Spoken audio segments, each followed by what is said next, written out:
Alrighty, so today I want to talk to you about how the narcissist continually ruins any family gathering or family event that we have ever since I called her out. Essentially after I unmasked her. Now she has made it her mission to triangulate everyone in the family against me and destroy all the family gatherings. And so it's a day after Father's Day. And happy Father's Day, belated Father's Day to all the fathers out there. And it's just another example of just the waste of time and connection, and how the narcissist carves out the soul of the family. Because I would love to spend the day with my dad and my wife and my kids and go to the park or go on a hike or do something fun. But the narcissist, she will not have it. So I just want to share with you what my wife and I do and are doing to combat this, and try to, be respectful to other members of the family. Well, it's really my dad. It's the only one that has just a little bit of, he's a little bit on our side. He's like 90% with the narcissist and maybe 10% understanding of our situation. So anyway, for Father's Day, obviously the narcissist has blocked access. So, of course, the golden child came over and they did their big golden child narcissist mother kind of worship ceremony together that they do. And usually when that happens, my dad just kind of like leaves and just gets on the computer and like watches YouTube or Facebook or looks at baseball cards or something. But anyway, so that happened yesterday, and so yeah, that's great. And the golden child, of course, is held on the pedestal, which is weird. But what my wife and I do, and my wife has really spearheaded this strategy. And so, obviously we get a card, we get some gifts, and then we're continually offering food, and like we're making all these offerings to the narcissist and my dad to kind of keep them at bay, because it's a sticky situation, because we live on their property in their guest house, and I chose to move my family into that living situation unknowing of the narcissist situation. So the unmasking happened after I was living there for like a year, and we thought, something's wrong here. So, that's the approach for like these like mellower holidays. But now we've got 4th of July coming up, and that is always an ultra cringe fest with the narcissist mother, the golden child, and my dad, and then my wife and the kids, because these holidays, we have to attend. And if we're just outright, not participating or ignoring it, that really in turn fuels the narcissist, and she really likes that. She really wants everyone to be fighting, and they want to cause all that turmoil and triangulate everyone against one another. And so it's a double-edged sword, because if you straight up block them, then the narcissist has more supply and fuel. And the fact that my mother is in her old age, and she's a collapsing narcissist because she literally has no friends, they all left, she's looking for any little bit of supply. So the strategy for 4th of July is we got to do the gray rocking, the gray zone. That's kind of the thing. And the typical celebration, how it goes is we'll have a barbecue. So 4th of July, we'll have a barbecue. This happens since I called out the narcissist. This is the standard operation. We'll have a barbecue, and the narcissist and the golden child will sit there and talk about money and drama. That's like the only topics of conversation.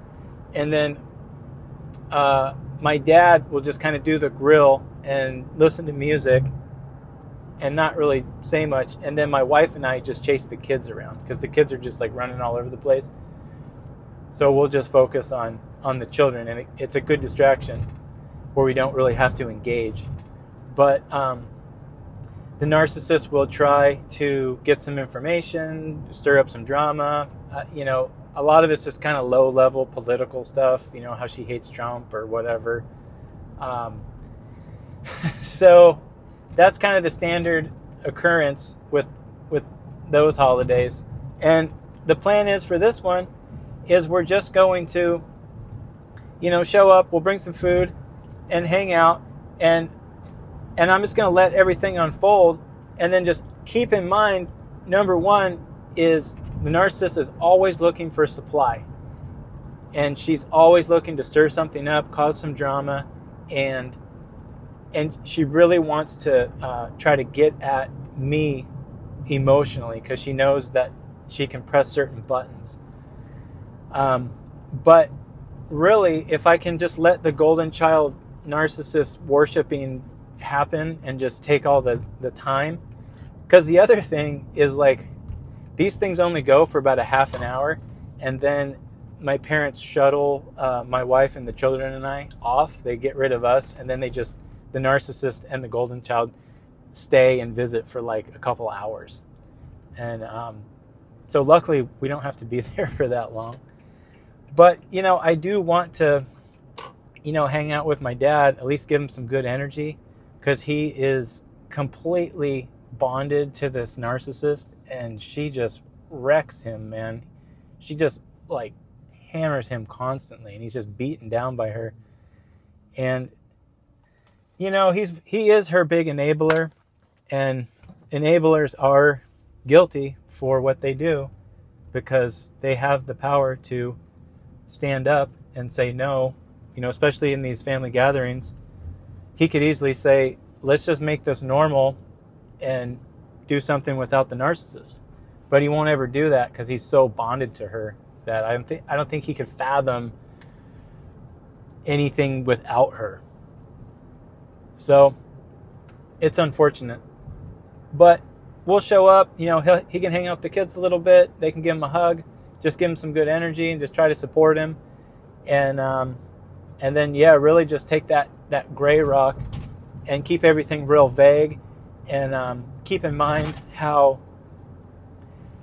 the narcissist will never stop ever to just throw, hand grenades into any sort of bonding or anything positive in the family. So you really have to keep your guard up and really just think of them. I always just think of her now as this deranged child, and it makes it so I'm less attached to the things she says and does. And she's just like a crazy little child that is just doing whatever, and you're not so attached to what she does, what she says, and the way she acts. But it is unfortunate how, for my family, especially having my kids close to their grandparents, the narcissist has completely carved the soul out of any relationship that they could have. If it doesn't suit her agenda, her supply, her program, then it's cut out, and then she heavily goes after it. So it's sad for the kids that they don't get to have a healthy connection with my parents. And really the soul of my family, that was carved out years ago. I mean, it was weird growing up, for sure.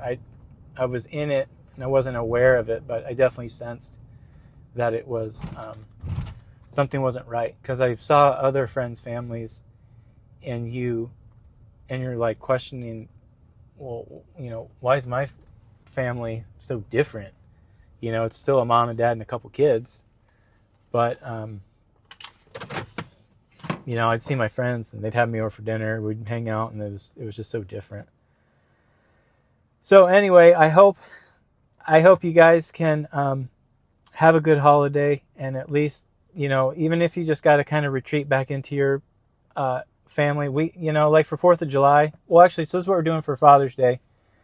We're just going to do our own little family thing. So we gave the narcissist and the enabler their little gifts and food and homage. And then we're going to go to the park as a family. Because, it is about fathers, and I am a dad, and I want to spend time with my wife and kids. So we're going to drive into one of the towns with a really nice park, spend the day there, and cruise around and just have a good time. And the same thing for 4th of July. We'll probably take the day and go to the park and hang out with the kids, and then just do that little cringy barbecue for a half hour or whatever, and then call it good.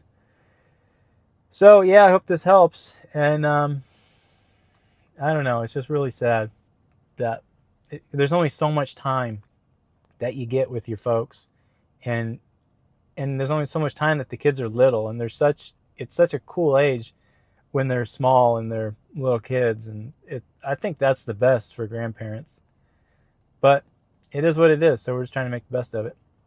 Anyway, appreciate you watching, and I did upgrade the audio. I got a mic because I guess my truck is so loud, and I'm sorry. It's this giant diesel truck that I use for work, and I haul all my equipment with it. And majority of the videos that I record, I'm driving to work. So that thing is really loud. So I apologize for the low quality audio. Hopefully this steps it up and it's a little more pleasant for you. Okay, well, I appreciate you, and see you again.